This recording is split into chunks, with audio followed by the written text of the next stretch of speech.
नमस्कार मित्रांनो, या क्षणाची सर्वात मोठी बातमी. राज्याच्या राजकारणात होणार सर्वात मोठा राजकीय भूकंप. महाराष्ट्रातील दोन ठाकरे बंधू येणार एकत्र. राज ठाकरे व उद्धव ठाकरे एकत्र येण्याच्या चर्चांना पुन्हा आलं उधाण.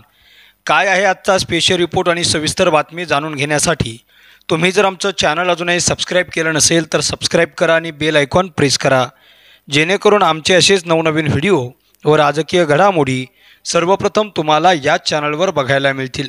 राज्याच्या राजकारणात वेगवेगळ्या सत्ता संघर्षाच्या घटना घडताना एक नवीन आणि मोठी धक्कादायक बातमी समोर आली आहे. नुकत्याच महाराष्ट्रामध्ये विधानसभा निवडणुका पार पडल्या. नुकत्याच पार पडलेल्या विधानसभा निवडणुकीमध्ये भारतीय जनता पार्टी, शिवसेनेचा शिंदे गट आणि अजित पवार गटाला मोठं मताधिक्य आणि बहुमत मिळून महाविकास आघाडीचा सुपडा साफ झाल्याचं चिन्ह महाराष्ट्रामध्ये तयार झालं. महाविकास आघाडीला एकूण राष्ट्रवादीचा शरद पवार गट, शिवसेनेचा ठाकरे गट आणि काँग्रेस पार्टीला फक्त 49 जागेवर समाधान मानावं लागलं.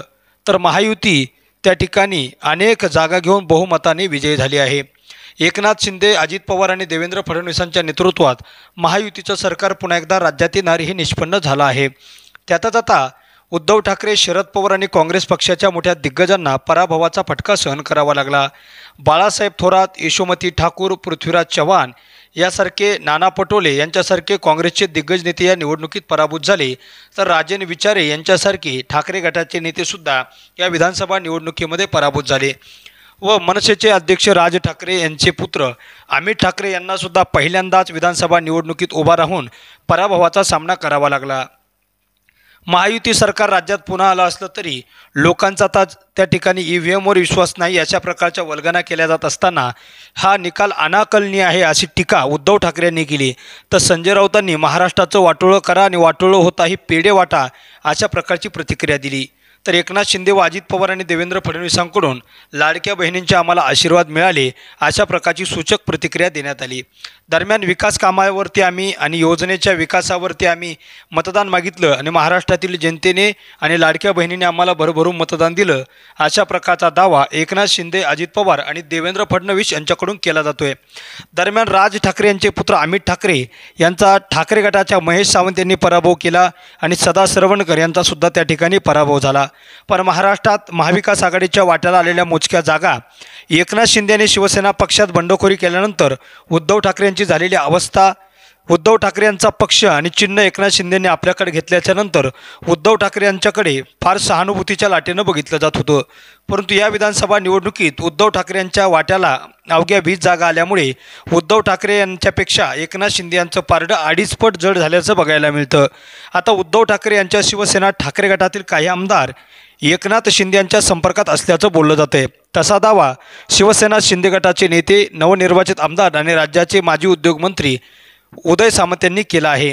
तर उद्धव ठाकरे यांच्या शिवसेनेच्या ठाकरे गटातले 5 आमदार आमच्या संपर्कात असल्याचा दावा उदय सामंत यांनी केल्यामुळे उद्धव ठाकरेंच्या ठाकरे गटातील चिंता पुन्हा एकदा वाढली आहे.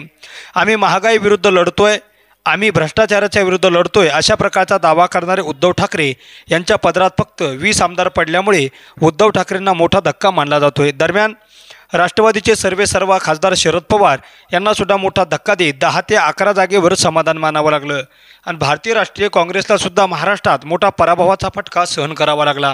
तर काँग्रेसचे बाळासाहेब थोरात, माजी मुख्यमंत्री पृथ्वीराज चव्हाण, माजी मंत्री बाळासाहेब थोरात, माजी प्रदेशाध्यक्ष नाना पटोले यांच्यासहित अनेक दिग्गज, माजी मंत्री यशोमती ठाकूर यांना पराभव सहन करावा लागल्यामुळे काँग्रेससुद्धा महाराष्ट्रामध्ये चांगलीच बॅकफूटवर गेलेलं चित्र बघायला मिळत आहे. अशा परिस्थितीत उद्धव ठाकरेंच्या हितचिंतक लोकांनी राज ठाकरे आणि उद्धव ठाकरे या दोघांनी एकत्र यावं अशा प्रकारचा विचार सुरू केला आहे. तर राज ठाकरे यांच्या पुत्राचा सुद्धा भाजपकडून पराभव करण्याचा प्रयत्न केला गेला. शिंदेने जरी इथं उमेदवार दिला नसला तर शिंदे गटाचे सदा सरवणकर इथं अपक्ष म्हणून उमेदवार म्हणून उभे राहिले आणि त्याचमुळे ठाकरे गटाच्या महेश सावंतांचा विजय झाला. आता उद्धव ठाकरे आणि राज ठाकरे दोघांनी एकत्र येऊन महानगरपालिकेवरती भगवा झेंडा फडकावा अशी इच्छा मुंबईतील मराठी माणसांनी व्यक्त केली.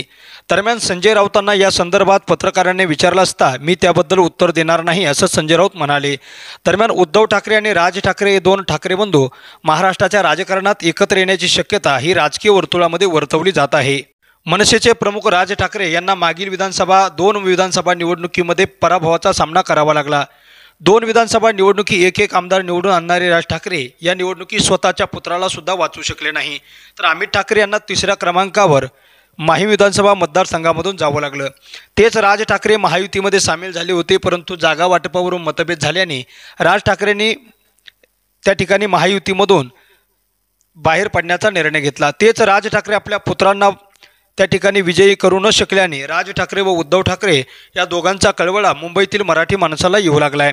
दरम्यान मुंबईमध्ये भारतीय जनता पार्टी, अजित पवार गट आणि शिंदे गटाकडून राज ठाकरे आणि उद्धव ठाकरे यांना रोखण्यासाठी प्रयत्न केले जात असताना राज ठाकरे आणि उद्धव ठाकरे यांनी एकत्र येऊन मुंबईचं हित बघावं आणि महानगरपालिकेवर ठाकरे घराण्याचा झेंडा फडकावा अशा प्रकारच्या वल्गना ठाकरे गट आणि त्या ठिकाणी मनसेच्या कार्यकर्त्यांकडून व्यक्त केल्या जात आहेत। राज ठाकरे व उद्धव ठाकरे या दोन्ही भावांच्या मध्ये एकनाथ शिंदे कधी मुख्यमंत्री झाले कळलंच नाही अशा प्रकारच्या भावना कार्यकर्त्यांकडून व्यक्त केल्या जात आहे। तर राज ठाकरे व उद्धव ठाकरे यांना एकत्र आणण्यासाठी प्रयत्न केले जाणार असल्याचं सुद्धा मनसे आणि ठाकरे गटाच्या पदाधिकाऱ्यांनी सांगितलं। तर उद्धव ठाकरे राज्याचे मुख्यमंत्री असताना एकनाथ शिंदे यांनी केलेली बंडखोरी अत्यंत वेदनादायी होती। त्या बंडखोरीतून उद्धव ठाकरे सावरले आणि कसे तरी कामाला लागले असताना या विधानसभा निवडणुकीत उद्धव ठाकरेंच्या भोवती असणारी सहानुभूतीची लाट उद्धव ठाकरेंना फायदा करून देईल असं चित्र होतं, परंतु याही विधानसभा निवडणुकीमध्ये अनपेक्षित निकाल लागला, अनाकलनीय निकाल लागला असं मत उद्धव ठाकरे यांनी व्यक्त केलंय। तर एक्झिट पोलचे अंदाज सुद्धा फोल ठरवत एकनाथ शिंदे यांच्या शिवसेनेला 25 आमदार मिळतील असं वाटत असणाऱ्या सेनेला 57 आमदार मिळाले आणि उद्धव ठाकरेंचे 45 ते 50 आमदार येतील असं चिन्ह असताना फक्त 20 आमदारावर समाधान मानावं लागलं। अशा परिस्थितीमध्ये उद्धव ठाकरे आणि राज ठाकरे एकत्र येण्याची चिन्ह दिसत असताना संजय राऊत आता त्याबाबत काय भूमिका घेणार हे सुद्धा पाहणं येणाऱ्या काळामध्ये तेवढंच महत्त्वाचं ठरणार आहे। परंतु याही अगोदर राज ठाकरे आणि उद्धव ठाकरे एकत्र येण्याच्या चर्चा महाराष्ट्राच्या जनतेने खूप वेळा ऐकल्या होत्या। तेच आता उद्धव ठाकरे आणि राज ठाकरे दोन ठाकरे बंधू एकत्र येण्याच्या हालचालींना पुन्हा एकदा वेग आला असून दोन ठाकरे बंधू एकत्र आल्यास महाराष्ट्राची अवस्था काय होईल हे सुद्धा पाहणं येणाऱ्या काळामध्ये तेवढंच महत्त्वाचं ठरणार आहे। मित्रांनो, तुम्हाला काय वाटतं? राज ठाकरे व उद्धव ठाकरे या दोन ठाकरे बंधूंनी एकत्र येऊन शिवसेना उद्धव बाळासाहेब ठाकरे आणि महाराष्ट्र नवनिर्माण सेना हे दोन पक्ष एकत्र आल्यास महाराष्ट्र आणि मुंबईचं राजकारण बदलू शकेल का? व मुंबईमध्ये राज ठाकरे आणि उद्धव ठाकरे एकत्र आल्यास यांच्या एकत्रित येण्याला आपलं समर्थन असेल का? याबाबत आपलं मत आणि प्रतिक्रिया नक्की कमेंट बॉक्समध्ये व्यक्त करा। तुम्ही जर आमचं चॅनल अजूनही सबस्क्राईब केलं नसेल तर सबस्क्राईब करा आणि बेल आयकॉन प्रेस करा। धन्यवाद। जय महाराष्ट्र। भेटूया पुढच्या व्हिडिओमध्ये एका वेगळ्या विषयासह।